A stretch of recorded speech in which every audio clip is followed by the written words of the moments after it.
Sehari mandi berapa kali?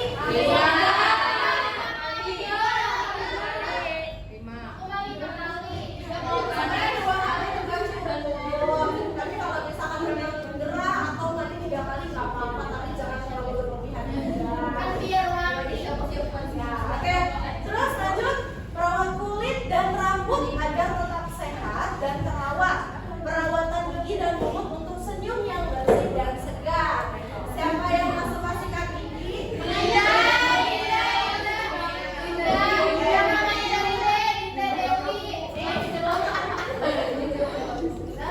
Karena kita itu pelayan prima saling memberikan senyuman, maka perawatan gigi itu penting. Minimal sehari gosok gigi 2 kali. Nah, lebih baik lagi kalau kita ada perawatan gigi khusus, mungkin membersihkan kanal gigi, scaling dan sebagainya. Itu akan lebih baik lagi. Karena di saat umur kalian, ketika kalian sering makan yang manis, jarang sikat gigi malam hari, belum terasa efeknya. Nanti kalau misalkan umurnya udah 30-40 akan terasa giginya sensitif, mungkin udah bolong. Di sini ada giginya udah bolong-bolong. Nah, berarti kalau misalkan giginya sudah ada keluhan-keluhan, perawatannya harus lebih ekstra. Kalau habis makan yang coklat-coklat, habis makan manis-manis, gosok giginya. Oke? Terus yang selanjutnya adalah kebersihan tangan dan kuku. Coba perhatikan kukunya. Kukunya jangan panjang.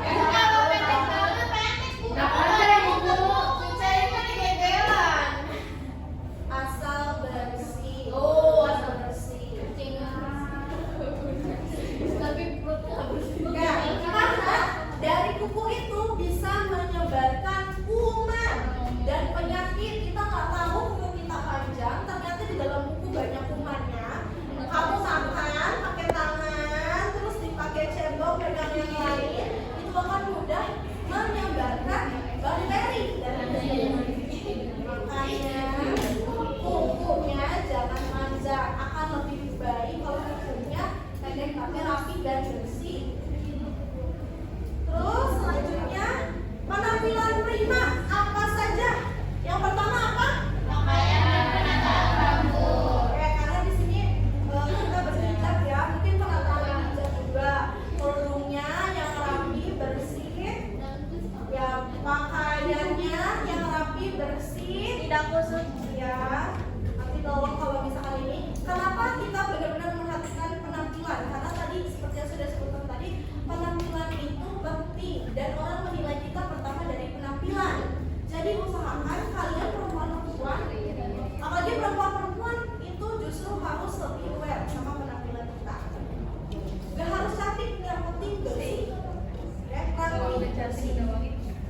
Yang kedua adalah sepatu dan aksesoris profesional. Ketika di perusahaan itu ada 2 biasanya. Yang pertama mungkin pakai flat shoes ya, atau nggak pantofel seperti sepatu kalian hari Senin. Pantofel seperti itu contohnya. Yang kedua adalah menggunakan sepatu safety. Oke.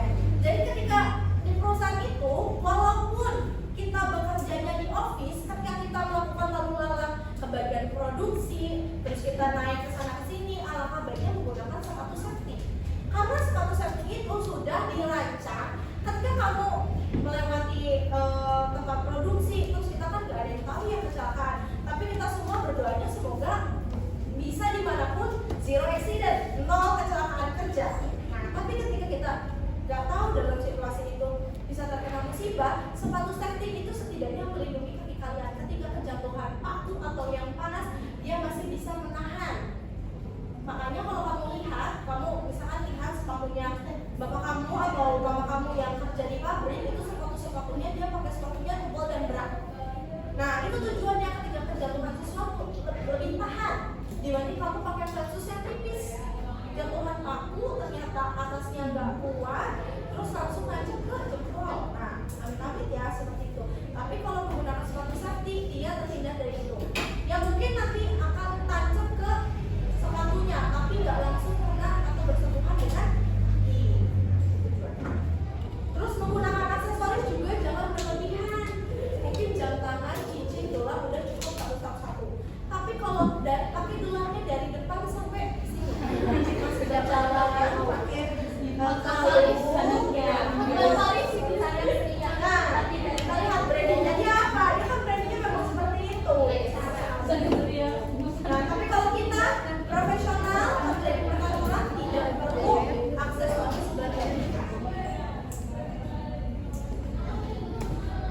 Lanjut, perbandingan penampilan prima dan kurang terjaga.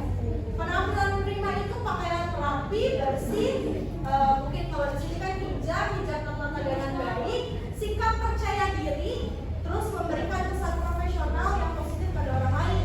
Nah, kalau penampilan kurang terjaga, pakaian yang kusut, tidak terawat, kebersihan kurang diperhatikan, kurang percaya diri, dan memberikan kesan negatif di lingkungan kerja. Oke, kepribadian yang mendukung penampilan, membangun karakter profesional. Ketika kita sudah memberikan penampilan yang terbaik, rapi, bersih, wangi, plus lagi, itu akan memberikan karakter kita bahwa kita adalah orang yang siap kerja, kita profesional, karena dari penampilannya sudah dimaksimalkan, sudah disiapkan secara baik, yang paling baik, yang terbaik. Oke, etika dalam dunia perkantoran. Yang pertama adalah komunikasi sopan, terus privasi dan profesionalisme. Jaga privasi dan kerahasiaan data kantor dengan baik.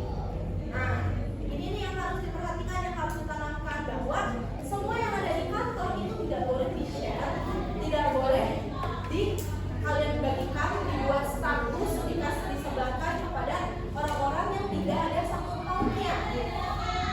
Itu adalah salah satu contoh profesional. Makanya untuk di beberapa perusahaan, ketika kalian nanti mau melakukan PKL atau visit, gue pertama kali datang ke perusahaan itu sama satpam untuk handphonenya, device-nya dikasih stiker bagian kameranya, karena dilarang, sama sekali tidak diperbolehkan memfoto apapun yang ada di dalam perusahaan, karena itu adalah privasi perusahaan. Nah, itu juga nanti harus kalian lakukan ketika kerja. Jangan sembarang foto-foto file, jangan sembarang foto-foto sesuatu. Mungkin kalau misalkan bagian foto bersama, di bagian mana itu di-share boleh, tapi kalau misalkan lagi kerjain sesuatu, ternyata ada sebagian file yang ke bawah, nah itu tidak diperbolehkan. Karena itu kalian kalau ketahuan dan ternyata informasi yang kalian bocorin itu penting atau tentang rahasia perusahaan, mungkin ancaman yang paling tinggi kalian diputus kontrak pekerjaan dengan secara tidak hormat. Nah, kalau tidak hormat itu tidak dapat pesangon, tidak dapat tunjangan-tunjangan lain. Oke, jadi tugasnya yaitu adalah melakukan tes lisan. Tes lisan dengan teman, boleh berdua, bertiga, silakan kalian atur. Kemudian rekam suara, melalui rekam suara, terus di-share ke grup kelas kita. Nah, tes lisan ini sebagai nilai tambahan ketika nanti kalian melakukan ujian akhir semester, ada nilai-nilai yang kurang, bisa untuk tambah-tambah nilai. Oke, satu orang menyebutkan kembali apa yang harus dilakukan tugasnya. Siap? Satu orang sebutin lagi tugasnya, sama ibu suruh ngapain? Katakan dulu. Ya, oke, silakan Mas. Berdua sama teman, nanti ibu ngasih pertanyaannya, kita jawab, terus di voice note dikirimin di grup. Oke, good job. Ya, nanti kalau misalkan ada teman-teman yang kurang paham nanti untuk tugas dan materinya, nanti silakan chat di grup atau nanti silakan diskusi sama teman-temannya. Ya, semoga pelajaran hari ini bisa menjadi bekal kalian nanti ketika melakukan kegiatan praktek table manner ya. Oke, kita kalian lihat kita udah belajar tentang penampilan prima tadi apa, terus dari itu standar penampilan pribadi apa, harus menjaga apa, harus bagaimana. Nah, ini adalah materi awal. Nanti kalian ketika praktek table manner itu kalian akan dijelaskan lebih rinci bagaimana cara berjalan, duduk, terus makan, posisi tegak, badannya seperti apa, etika ketika berbicara dan segala macam itu akan dijelaskan secara rinci. Jadi ini ibu untuk materi pengantar aja gitu ya. Semoga pembelajaran hari ini